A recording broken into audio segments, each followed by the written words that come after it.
Hello friends, निमी Simi book में आपका स्वागत है। सेकेंड ईयर के विद्यार्थियों के लिए अपने चैप्टर कर रहे थे डीसी जनरेटर। अब अपने इसके आगे बढ़ते हैं। पार्ट नंबर 3 है ये इसका। तो अपनों ने कल पढ़े थे इनके पार्ट्स के बारे में। पार्ट्स में एक चीज़ अपने और करते हैं, वो है आर्मेचर कुंडलन के बारे में। किसके बारे में पढ़ते हैं? आर्मेचर कुंडलन के बारे में, कि आर्मेचर कुंडलन क्या होता है, किस चीज़ का बना होता है। अपने को ये पता होना चाहिए कि आर्मेचर जो कुंडलन होता है, जो वाइंडिंग होती है, वो किसकी बनाई जाती है? तो सुपर इनेमल कॉपर होता है। ये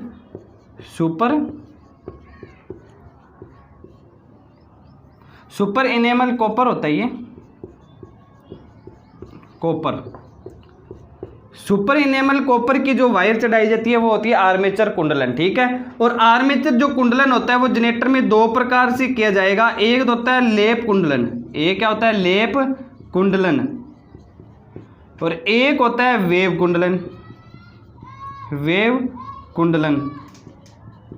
अपने को सबसे पहले बात ये याद रखनी है पार्ट्स के अंदर कि आर्मेचर कुंडलन के लिए जो वायर होती है वो सिनेबल कॉपर होता है, सुपर इनेमल कॉपर होता है। और आर्मेचर कुंडलन दो प्रकार से किया जाता है, एक लेप कुंडलन और एक वेव कुंडलन। जो लेप कुंडलन होता है ये आपने मान सकते हैं कि एक पार्श्व पथ होता है, यदि मान सकते हैं कि ये पार्श्व कुंडलन होता है। ठीक है।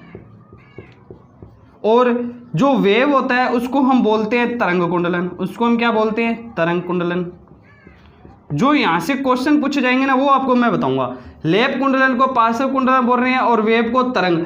इस जो ये पार्श्व, इसका मतलब होता है समांतर।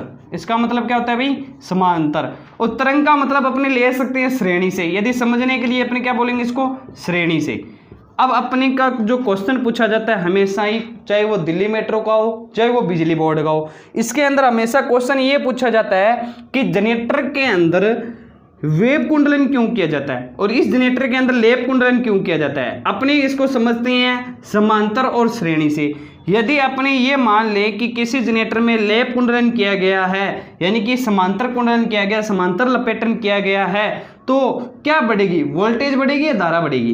तो अपने को यहाँ से सबसे पहले ये बात लगती है कि यदि किसी जनरेटर के अंदर लेप कुंडलन किया गया है तो वोल्टेज तो क्या रहनी है भाई? समान। वोल्टेज तो क्या रहेगी? समान। लेकिन धारा क्या होगी? थोड़ी सी बढ़ेगी, धारा बढ़ेगी। अपना जो क्वेश्चन आता है वो यही पूछा जाता है कि लेप कुंडलन क्यों किया जाता है। तो लेप क्या होता है? वोल्टेज समान रहे लेकिन धारा क्या हो जाए? इंक्रीज हो जाए, बढ़ जाए। दूसरा क्वेश्चन यहां से आता है कि वेव कुंडलन क्यों किया जाता है। अब वेव कुंडलन क्यों किया जाएगा? वेव कौन सा है भाई? श्रेणी है। और श्रेणी परिपथ के अंदर धारा का मान क्या रहता है भाई? समान। धारा क्या रहती है भाई? समान। अपने ये बोलते हैं ना, धारा क्या रहेगी? समान। लेकिन बढ़ेगा क्या? वोल्टेज बढ़ जाएगा। क्या बढ़ेगा? वोल्टेज बढ़ जाएगा। वोल्टेज इंक्रीज हो जाएगी, बढ़ जाएगी। तो यहां से दो क्वेश्चन निकल के आएंगे आर्मेचर कुंडलन से कि लेप कुंडलन क्यों किया जाता है? धारा को बढ़ाने के लिए। और वेव कुंडलन क्यों किया जाता है? वोल्टेज को बढ़ाने के लिए। इंपॉर्टेंट है, सबसे ज्यादा इंपॉर्टेंट है। एक क्वेश्चन यहां से भी पूछा जाता है कि आर्मेचर कुंडलन में यदि क्या किया गया है? लेप कुंडलन किया गया है तो समांतर पथों की संख्या कितनी होगी? तो क्या पूछा जाएगा? समांतर पथों की संख्या कितनी होगी? ए से डिनोट करेंगे समांतर पथों की। तो आर्मेचर में क्या है? लेप कुंडलन है तो समांतर पथ ध्रुवों के बराबर होंगे, पोल की संख्या के बराबर होंगे। यदि वेव कुंडलन किया गया है, ये किसके लिए है भाई? लेप के लिए। और वेव कुंडलन किया गया है तो हमें याद रखना है कि समांतर पथों की संख्या सदैव क्या होगी? 2 होगी, चाहे पोल की संख्या कितनी भी हो। दो क्वेश्चन यहां से निकलेंगे, दो क्वेश्चन ये होंगे। वेरी वेरी इंपॉर्टेंट है आर्मेचर कुंडलन। इसका स्क्रीनशॉट ले लीजिए, आप स्क्रीनशॉट ले लो जल्दी से।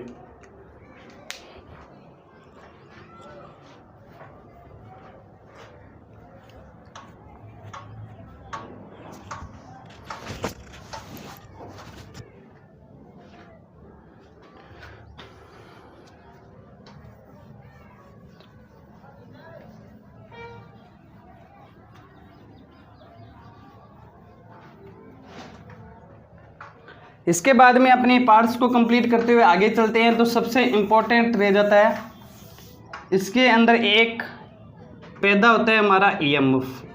क्या पैदा होता है भाई? Electromotive force. इलेक्ट्रोमोटिव फोर्स, विद्युत वाहक बल। विद्युत वाहक बल जो पैदा होता है इसके लिए एक समीकरण बनाई जाती है। क्या बनाई जाती है? समीकरण बनाई जाती है, उसे हम बोलते हैं ईएमएफ समीकरण। उसे हम कौन सी समीकरण बोलते हैं? ईएमएफ समीकरण।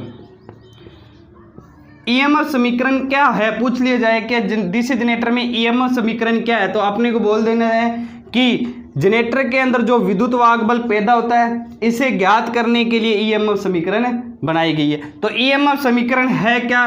तो अपने को याद रखना है ई बराबर हमेशा होता है फाई जेड एन बटे में 60 इंटू में पी बटे में ए। ठीक है, और अपने को पता है, मैंने आपको पहले ही बता चुका है कि ईएमएफ को हमेशा वोल्ट में लिया जाता है, तो इसका मात्रक क्या होगा भाई? वोल्ट में। इसका मात्रक क्या होगा? वोल्ट में। तो ये अपनी को ये याद रखनी है कि ईएमएफ समीकरण क्या होती है, तो ई बराबर में phi Z N P 60 into में ए, ये क्या होगी भाई? हमारी डीसी जनरेटर की ईएमएफ समीकरण। अब यहाँ पे ये बात आएगी कि सर यहाँ पे ई तो हमें पता लग गया कि ईएमएफ है, फाई क्या है, जेड क्या है, यहाँ पे एन क्या है, पी क्या है और ए क्या है, साथ तो कांस्टेंट वैल्यू है। ठीक है, कोई दिक्कत नहीं है, अपने इसको समझते हैं। देखो यहाँ पे जो फाई है ना, इसका मतलब होगा चुंबकीय फ्लक्स। फाई का मतलब क्या है? चुंबकीय फ्लक्स। चुंबकीय जो फ्लक्स होता है इसको फाई से डिनोट किया जाता है, और इसका जो मात्रक होता है वो क्या होता है भाई? वेबर होता है। क्या होता है? वेबर। दूसरी बात, जड। जड यहाँ पर है चालकों की संख्या। चालकों की संख्या से कि जनरेटर में चालकों की संख्या कितनी है। आगे देखो एन क्या है। यदि मैं इस एन की बात करूं तो आर्मेचर जो घूर्णन करता है, यहां पर जो आर्मेचर जो ये घूर्णन करेगा, ठीक है, तो इसकी घूर्णन गति कितनी है? तो आर्मेचर की घूर्णन गति, एन का मतलब क्या होगा? आर्मेचर की घूर्णन गति, और घूर्णन गति हमेशा ली जाती है आरपीएम में। आरपीएम में, रोटेशन पर मिनट बोल सकते हैं इसको। यहाँ पे अपने को पता है पी क्या है? पी है ध्रुवों की संख्या। क्या है? ध्रुवों की संख्या, पोलों की संख्या। ए अभी मैंने बताया था, ए जब लेप और वेव कर रहे थे तो उसमें ए का मतलब क्या था? इस ए का मतलब क्या था? समांतर पथों की संख्या। समांतर पथों की संख्या। तो अपने ये याद रखेंगे, कोई दिक्कत नहीं है। ये होता है भी ईएमएफ समीकरण। ठीक है, इसे उतार लो।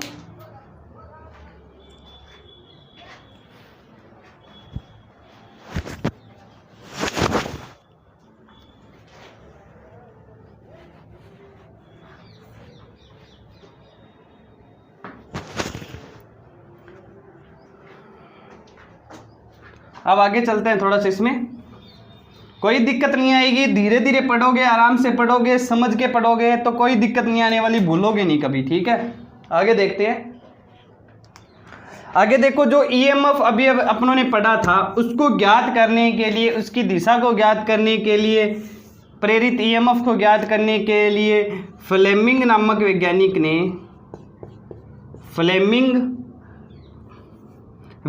ने, एक ईएमएफ ज्ञात करने के लिए नियम बनाया था, उसे बोलते हैं फ्लेमिंग का दायां हस्त नियम। फ्लेमिंग का दायां हस्त नियम।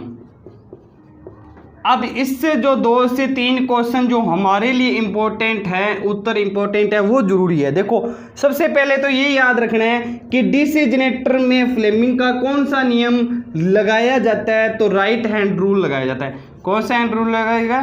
Right hand rule. Right hand rule हमेशा किसके लिए भी? डीसी जनरेटर के लिए। किसका है ये? फ्लेमिंग का। किसका है भी? फ्लेमिंग का।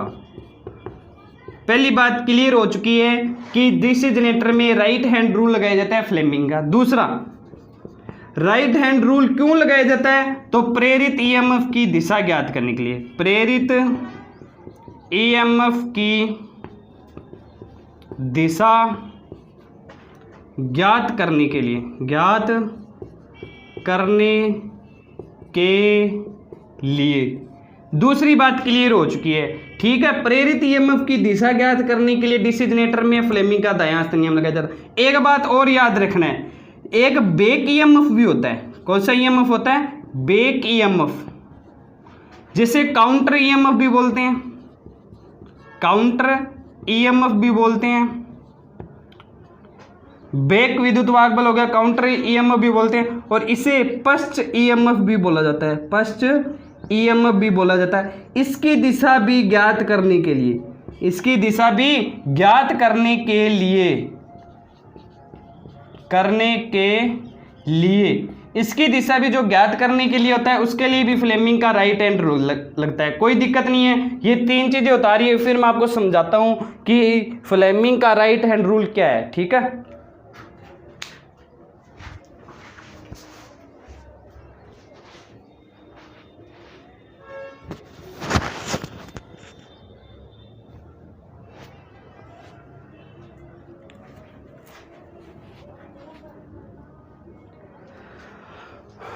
अब देखो आगे फ्लेमिंग का जो राइट हैंड रूल है ना, ये मैं आपको थोड़ा सा समझाता हूँ प्रैक्टिकल से। जैसे समझिए कि ये है फ्लेमिंग का राइट हैंड रूल। इस राइट हैंड रूल के अंदर हमारे पास क्या होगा, एक अंगूठा है, एक प्रथम उंगली है और एक मध्यम उंगली है। ठीक है, कोई दिक्कत नहीं, इसको समझिए। देखो फ्लेमिंग का जो राइट हैंड रूल होता है वो ये कहता है कि जब किसी दाएं हाथ के अंगूठे, प्रथम उंगली व मध्यम उंगली को इस प्रकार फैलाया जाए कि प्रथम उंगली, मध्यम उंगली व अंगूठे के मध्य समकोण बढ़े। इन तीनों के मध्य कौन से कितने डिग्री का एंगल बन रहा है भाई? देखो कितने डिग्री का एंगल है, 90 डिग्री का एंगल है। तो पहली बात ये समझ में यहाँ पे सुनने के लिए आई है, समझने के लिए आई है कि प्रथम अंगुलियों, अंगूठा और जो मध्यम जो उंगली है,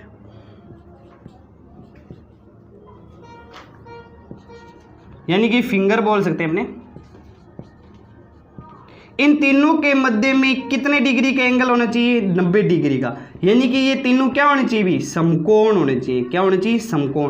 पहली बात ये भी इंपॉर्टेंट है, ये अपने से पूछा जा सकता है कि राइट हैंड रूल के अनुसार प्रथम उंगली, अंगूठा व मध्यम उंगली के मध्य कितने डिग्री का एंगल बनाया जाता है? तो 90 डिग्री का एंगल बनाया जाता है। ठीक है, ये नियम है क्या? तो इस नियम के अनुसार जब इन तीनों को समकोण फैलाया जाएगा तो है क्या? इस नियम के अनुसार प्रथम उंगली यदि चुंबकीय फ्लक्स को दर्शाए, मध्यम उंगली प्रेरित ईएमएफ को दर्शाए, तो आर्मेचर की घूर्णन दिशा को कौन दर्शाएगा भाई? घूर्णन दिशा को कौन दर्शाएगा? क्या दर्शाएगा? अंगूठा दर्शाएगा। तो एक बात अपने समझ में यही, यदि अंगूठा चालक की घूर्णन गति को दर्शाता है, प्रथम उंगली चुंबकीय फ्लक्स की दिशा को दर्शाता है, तो मध्यम उंगली किसको दर्शाएगी भाई? प्रेरित ईएमएफ को दर्शाएगी। इस प्रेरित ईएमएफ की दिशा किसकी ओर है? क्वेश्चन यहां से भी पूछा जा सकता है कि प्रेरित ईएमएफ की दिशा किसकी ओर है? तो प्रेरित ईएमएफ की दिशा प्रेषक की ओर है। किसकी ओर है? प्रेषक की ओर है। प्रेषक की ओर क्या होगी भाई? ईएमएफ की दिशा। प्रेषक की ओर क्या होती है भाई? ईएमएफ की दिशा होती है। ये अपने को याद रखना है। ठीक है, प्रेषक की ओर क्या होगी भाई? ईएमएफ की दिशा होगी। कोई दिक्कत नहीं है।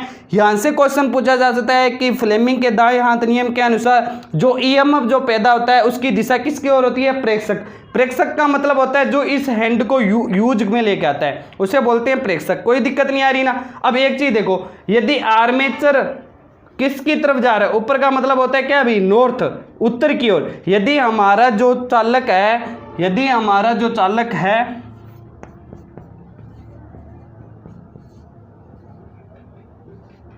यदि हमारा चालक उत्तर की ओर घूर्णन करे, उत्तर की ओर घूर्णन करे, यानी कि इस तरीके से राउंड ले रहा है तो ऊपर की तरफ जाएगा, नॉर्थ की तरफ जाएगा ना, तो जो ईएमएफ की जो दिशा होगी वो किसकी ओर होगी? प्रेषक की ओर होगी। कोई दिक्कत नहीं है। दूसरा, यदि ये साउथ की तरफ जाए, दक्षिण दिशा में जाए, तो इसकी दिशा किसकी ओर होगी? प्रेषक से विपरीत दिशा में होगी। यहां पे आप क्या लिखोगे? प्रेषक के विपरीत दिशा। क्या लिखोगे? प्रेषक की विपरीत दिशा लिखोगे। जब हमारा चालक दक्षिण में चलेगा तो प्रेषक से दूर बनेगा ईएमएफ। यदि आर्मेचर नॉर्थ में घूम रहा है तो प्रेषक की ओर ईएमएफ बनेगा। ठीक है, इतना उतार लो।